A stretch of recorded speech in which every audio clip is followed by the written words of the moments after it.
Hello everyone, back tuning into today's second video. Go to GavsWeatherVids Sunday Round-Up for today's second video. So as well as a Sunday bit, your eclectic mix of this and that. We're looking at things like sea surface temperature, anomalies, solar activity, QBO, SOI, AO, NAO, and more as well as the weather next week to 10 days. So sit back, relax, enjoy, and I shall get on with the Sunday Round-Up for you very shortly. Just say that the first video released today was the third summer 2020 update, so have a look at that if you would like to. It's a bit of an eclectic mix with that one as well, but specifically focusing on winter to summer data with that one. I'm going to be live streaming after 6 o'clock tonight, so I shall see you then. Right, so let's go on with Sunday Roundup then, and we're going to begin with the QBO, the quasi-biennial oscillation. This is from NASA. Of course. So with this, you've got to think that with this chart, you've got to think this is like the top of the atmosphere in the stratosphere just here. This is where the boundary level where weather is taking place, 30 to 50 HPA. So we've got the easterly QBO lurking at the top of the stratosphere here, where we've got this blue-green area. We've got the westerly QBO within the boundary level of the atmosphere that's known as the troposphere. So what happened last year, of course, that we should have gone into the easterly phase of the QBO. It failed. The westerly QBO continued and strengthened through the summer and on into the autumn. The current situation of the westerly QBO continues in the troposphere, but in the stratosphere, the easterly QBO remains. You know, the easterly QBO is there at the top of the strat and is strengthening. If we zoom in, you can see that the colours, the blue colours, are getting more intense here. They're going ever darker. And they're beginning to descend a little bit as well. They aren't yet descending into the troposphere, but definitely this is a developing, strengthening easterly QBO signal now that we've got in the stratosphere, and it looks like this is going to have a go at descending in a few months' time, I think. So of course, the QBO phases begin in the stratosphere and then descend down into the troposphere. At the moment, in the troposphere, as I say, the westerly QBO goes on, but definitely let me know in the comments what you think. Definitely, to me, it looks like those blue colours are intensifying, and the easterly QBO is strengthening and potentially is showing signs of beginning to descend from the stratosphere down into the troposphere. So I think I think we're going to have another go. We may fail again, of course, but I think we have another go at going into an easterly QBO, probably during the summer. But we'll see, how quickly this develops. But definitely, that is a strengthening easterly QBO signal up in the stratosphere. Right, this is how solar activity is currently looking. Solar disk on outside is today from solarham.net. Have one small sunspot region just here. Otherwise, we've got a more or less blank solar disk. So solar activity, therefore, is at very low levels and expected to remain at very low levels over the next 3 days. This is the GavsWeatherVids Solar Activity Tracker sent through by a good friend James Atquill, updated to today, 21st of March. Keeper of the Solar Tracker, James, has sent this through. Thank you, James, for doing that. Right, so the orange line is each individual day's worth of sunspot activity. So we've still got sunspots. We've had sunspots for a few days now. Most days in March, I think, have had some sunspots. This is a low level of sunspots, but they are sort of continuously there now. So this is like the beginning of solar cycles 25. Starting to get a little bit more active, but albeit at a low level, if you see what I mean. It's not like a big level of activity like that spike we had just there back in the autumn, but that was a false start and then activity dropped away again. But this is like a sustained level, low level of solar activity, sunspot activity at though. And it is enough to start lifting up our trend lines, which are the thick green and the thick red lines. They are beginning to lift up a little bit as well now. So we are going to a slightly more active phase of solar cycle 25 albeit at a low level. Right, who am I today? It's been set through by Richard. It looks like it's Gav Keanu today from The Matrix. Thank you, Rich, for sending that through. For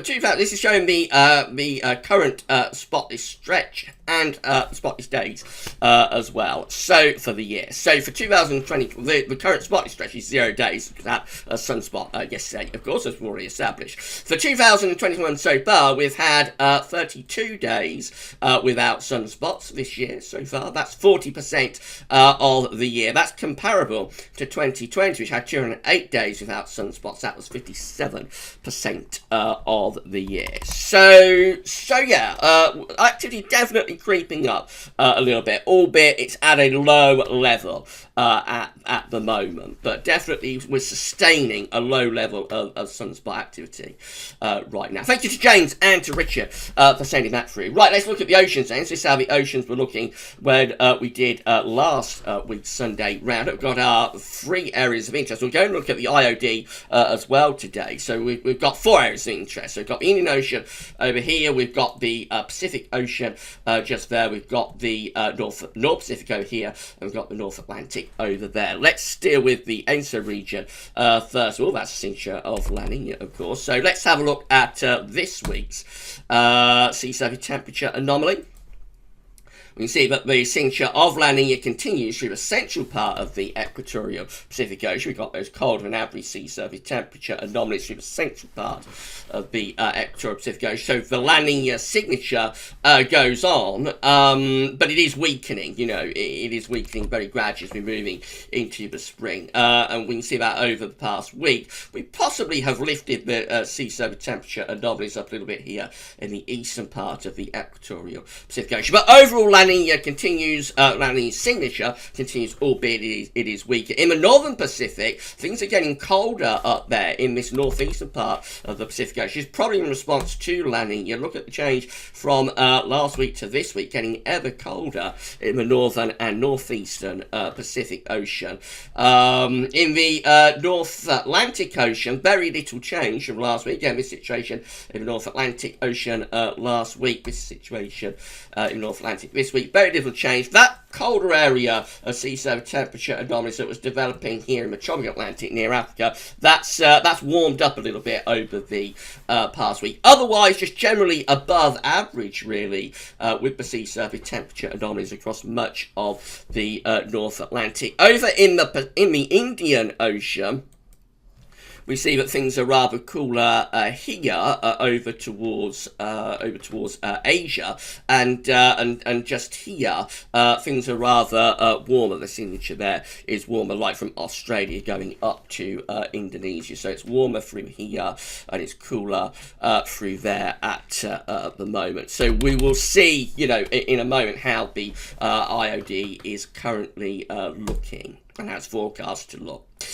Southern Oscillation Index, which is just an index that's reflecting the atmospheric state, doesn't drive anything in its own turn, just tells what the atmosphere is doing.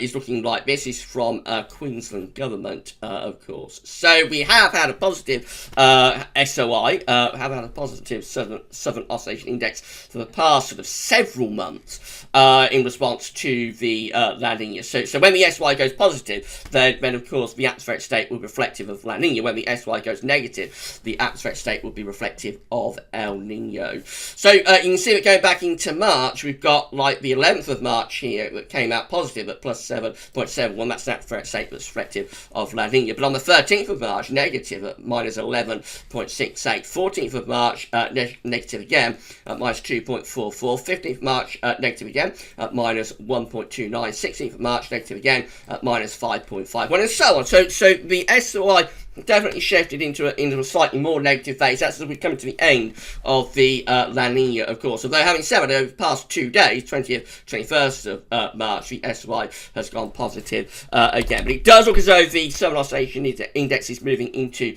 a rather more neutral to weakly negative phase at the moment. And this brings to an end, of course, this is going to bring to an end the La Nina, and we go back to ENSO neutral, and then we wait to see in the summer where we're going to go for our next ENSO phase. So this is the IOD, of course, Indian Ocean dipole. So this is how the indexes are currently looking. So at the moment, the IOD for April is forecast to be positive. So let's go back to the sea surface temperature anomaly map. Here it is. So this sea surface temperature anomaly map that we have here, this is like indicating a positive Indian Ocean dipole, and it's going to go more positive. The IOD will go more positive as we go into April with all of these models. We've got the Bureau of Meteorology, like the Australian model, CANSIPS, ECMWF, Meteo France, UK Met, and then we've got a mean, an ensemble mean down here. They're all into neutral to sort of weekly positive territory for April. A reversal, though, in both of these models as we go into May. We go neutral to weekly negative with the IOD forecast in May. In June, again, neutral to weekly negative, getting a little bit stronger into negative territory with Meteo France in June. July's forecast takes the IOD genuinely into negative territory with most of these models, actually. We've got the ECMWF and the UK Met, but are still pegged back onto the neutral side of negative. But the other models are moving into genuinely negative conditions, and by the time you get through to August, a strongly negative IOD is starting to set up. Wouldn't that be interesting if we carry that through to the end of the year and to next winter? A negative IOD does tend to favour, we think anyway, tends to favour like northern blocking. In the winter. A positive IOD tends to favour like lower pressure within the Arctic, a more of a westerly type setup. So yeah, IOD looking very interesting. They're strengthening negative signal with the Indian Ocean dipole as we're going through the summer. We'll keep an eye on that, I'm sure. Arctic oscillation observed and forecast is looking like this. So again, this is just an index reflecting atmospheric state as well. So when the AO is negative, we'll have blocking over the Arctic and over Pole. When the AO is positive, we'll have low pressure over the Arctic and over North Pole. The current situation, so for most of winter, the AO Arctic oscillation was in negative territory, reached its most negative point in the second week of February when we was really quite cold indeed. Since then, the AO has been in positive territory. The current position of the Arctic oscillation is here, positive with the AO, and the forecast is for the Arctic oscillation to go increasingly positive as we move further on towards the latter stages of March. So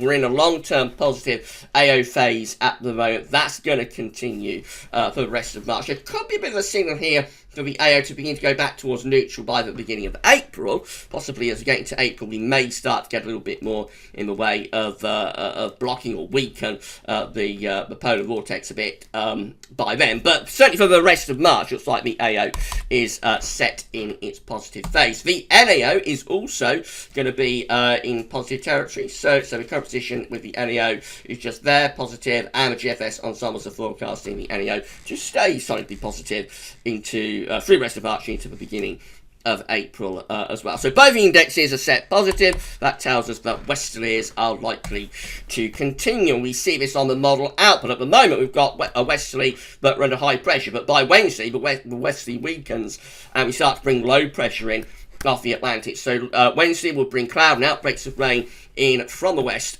with the UK Met, and as we go on through Thursday, Friday and into Saturday, just an unsettled signal, low pressure bringing bouts of rain, quite strong winds in with that as well, and there could be some snow coming down to quite low levels with relatively cold air in the northern half of the country. GFS midnight run again looks westerly and rather unsettled on Wednesday. Then low pressure brings wet and windy weather as we go through to the end of the week and into the weekend. More low pressure racing in off the Atlantic, bringing bouts of rain, could turn to snow at times in the north. Through to the early part of next week, again the GFS midnight run is staying unsettled with westerly winds, bringing spells of rain right way through to the end of March. So March ending on quite an unsettled and pretty chilly note as well, with winds coming in from a northwesterly direction.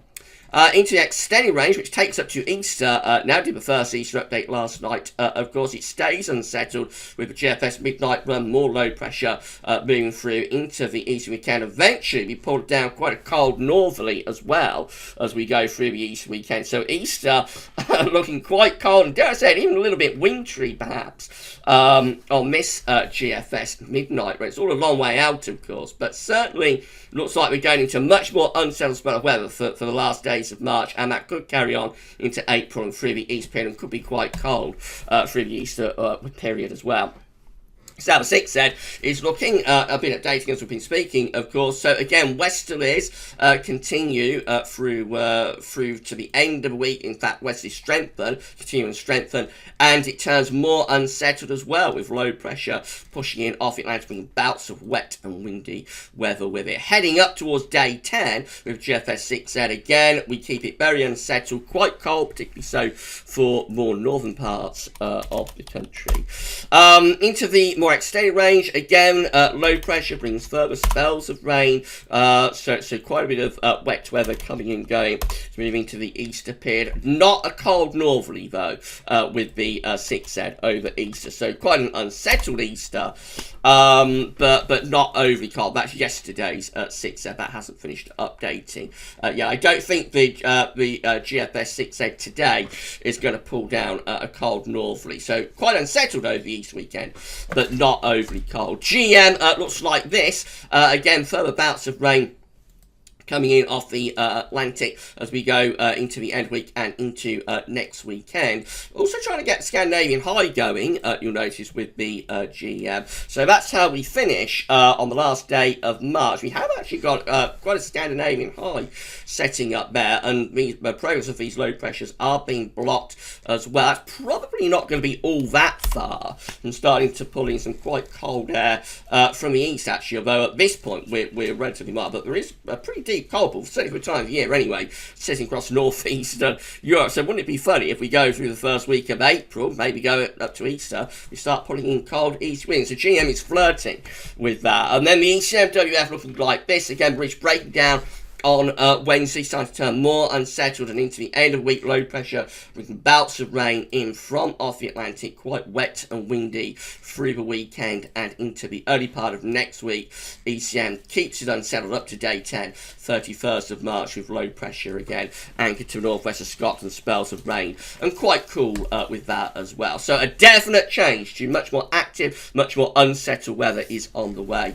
This is how the precipitation type forecast looks from Meteo.com. So based on the ECM run, so of course initially loads of dry weather, but we're going to find that it turns more and more unsettled through the end of week and into weekend. There will be bouts of rain. Some of it will turn wintry in the north and in the west too. And then we move up towards day 10, and we're going to have further spells of rain coming and going. Not as cold as we get up towards day 10. So the next weekend does turn quite cold, risking some snow in the north. Then we go milder between days sort of 8, 9 and 10. And we go much more towards rain. But it does look unsettled. Definitely through to month's end now. These are options on the table within the ECM ensemble today for day 10 gets us to the 31st of March. I have 18 members of the ECM ensembles with low pressure to our west. High pressure is to the east of the country. So this is like a battleground situation, but probably overall on the unsettled side, especially for northern and western areas, should be reasonably mild. This is this option here, 16, including the operational run. That's the road I've just been looking at, of course. A bit deeper with the low pressure out to our west. So again, that's quite an unsettled option. There is high pressure again to the east. 9 just here having more of an anticyclonic influence and bringing in winds a little bit from the east southeast. And then 8 here have high pressure just to our south, and that's going to be probably going to be the mildest option because it's bringing up winds from the southwest. In 2 weeks' time, these are the options that we've got. This will get us to the 5th of April. 16 members of the ECM ensembles have high pressure to the south and low pressure to the north. Winds are coming in from west. That's going to be a mild and dry option. 14 with high pressure over Scandinavia to the north of Scotland. Winds will be coming in from the east with that one. 11 have a mid-Atlantic ridge with some higher pressure going up towards Iceland. Low pressure to our east. Winds probably coming in from a northeasterly type direction with that. Could be quite cold, that sort of scenario, that option. And 10 down down here have high pressure to the north of Scotland, and they're bringing in easterlies. So as we go to a bank holiday weekend, there's a mix of options, but it may turn a little bit colder actually over the bank holiday weekend. We'll have to wait and see. This one is quite interesting because although it does have high pressure to our north, I think the actual wind direction is probably coming up from the south. So that could be reasonably warm for the bank holiday weekend. But this option here, the 14 there, the 11th there, they're colder, I think, with winds either easterly or possibly, this is the coldest option, winds from the northeast. This is a mild option, of course, just here. So a variety of options on the table by the time we get to Easter, as you'd expect, of course, in 2 weeks' time. Right, CFSV2 lastly, and then we're done. So these are 500 millibar height anomalies broken down into week periods. The first week period takes from the 21st, 27th of March. Your coming week will have high pressure over to the south of the country, low pressure to the north, northwest. Winds will be in from the southwest. So it's going to be reasonably mild, but we're breaking down that ridge and turning more unsettled with time. Week 2 is more unsettled. It's 28th of March to the 3rd of April. Low pressure around Greenland, Iceland, winds in from the west, so that's going to be bringing spells of rain in off the Atlantic, and will be quite cool as well as the air is coming off Greenland.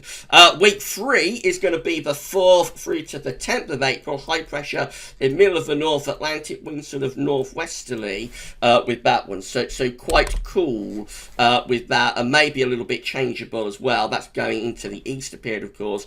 Now, week 4 doesn't look great on this CFS run test. Big change in what CFS has been going for over recent days. So this is the 11th to 17th of April. So it could just be the CFS throwing one out there. That's a little bit different. But it is going for like a re-emergence of northern blocking with low pressure setting up over Germany. And that will force the wind into the northeast. So that's cool and potentially unsettled there. So all of a sudden, the CFS is suddenly starting to play around with a cool and unsettled April in its week clears, which is a big change on what the CFS has been forecasting over recent days. April overall still looking settled with CFS though, so this is going for a 700 millibar height anomaly for April, still going for high pressure to be dominating, leading not particularly strong temperature signal, but I would have thought leading to a milder than average month. And although the precipitation anomaly isn't particularly strong either, would lead to a drier than average month. However, this, of course, if this CFS weekly situation comes off, then we are looking at a much cooler, a much more unsettled month. Certainly first half to April anyway, with a re-emergence of northern blowing. So it all remains to be seen, but that's definitely what CFS weeklies are flirting with today. Right, we're done. So if you enjoyed this video, please can you smash your like button. Make sure you subscribe to our channel. Thank you so much everybody for doing that. If you do subscribe, you'll be able to see future weather content. Of course, tell your friends, family, everybody else to subscribe as well. Thank you so much. And drop a comment and let us know what you think about this and all of our videos. Thank you so much for doing that. Right, we're going to be back at 6 o'clock with your Sunday evening live stream. So I'll see you then. Don't get to check out some update, but for the Sunday Roundup for this week, that's all for now. And thanks for watching.